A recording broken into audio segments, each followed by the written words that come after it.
Okay, I just gotta say, this drive into Montana has been super beautiful.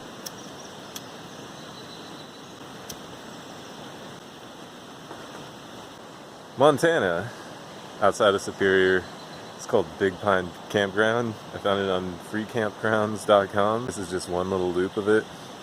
There's a river over here, and of course there's me with my Ford Explorer. It's one of the better, maybe the best free campgrounds I've ever encountered. It's only maybe 5 miles off of the 90, the freeway or whatever, and it's only maybe 3 or 4 miles of it is kind of dirt, gravelly road, but it's not too bad. Even a regular car could handle it. Another great thing about here is there's actually a bathroom stocked with toilet paper. Doesn't smell, doesn't have bugs in it. Really not noticing too many, actually like really any bugs out here. And my allergies seem to be alright. And the air smells really great. Those are a couple things you always kind of forget about or take for granted when you're traveling around. There's also apparently bears out here.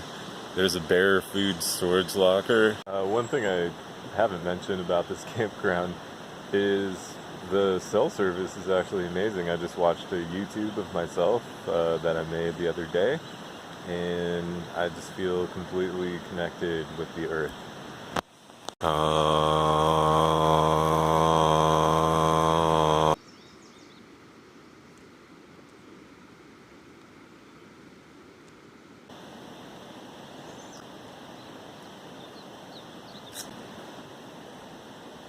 Look at my feet. I need to get my towel.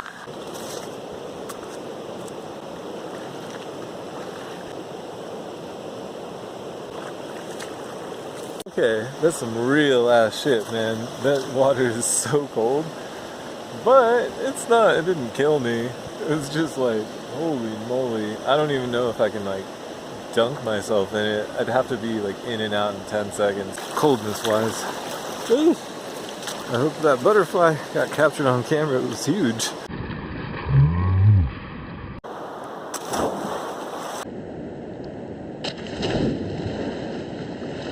This tree is magnificent.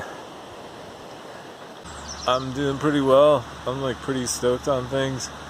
Clouds are in the sky. Birds have been chirping. I jumped in the water. I didn't do a back. I was picking my nose while talking, just like a professional. It feels mighty good to be in Montana. The ponderosa pine is something to behold. You definitely don't see that out in Washington or Oregon. Alright, just some proof that I can in fact start a fire. This is a little bit of a failure in the fire, but I did remember what I wanted to say. I totally got fooled because there's a time zone change once one enters into Montana, and I was hecka confused for a while. But now I get it. Now I understand why my phone clock went forward, but my car clock stayed the same. Oh, good morning. Still in the same spot, and jumping in ass cold water. This mighty fish river. Very generic name. Here we go again. Do this part quick. Ooh.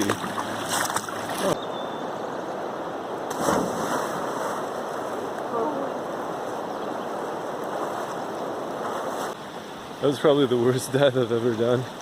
The water is like 2-3 feet deep, so I can't do much. Alright, we're going back to Superior.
The park is great.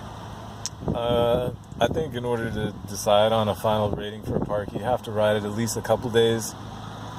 There's so many factors. Like, something I didn't notice until now is there is some stuff that blows into the bowls. And the first day I was there, that wasn't there. So I don't think it's too bad. It almost seems like it blows out, but honestly, it's a blowover. It doesn't even matter. That park is really, really awesome. And these guys are really lucky to have it. I'm at Darlow's right now. It's the only grocery store in town. Got myself some snacks, some like off-brand chips, Craven chips.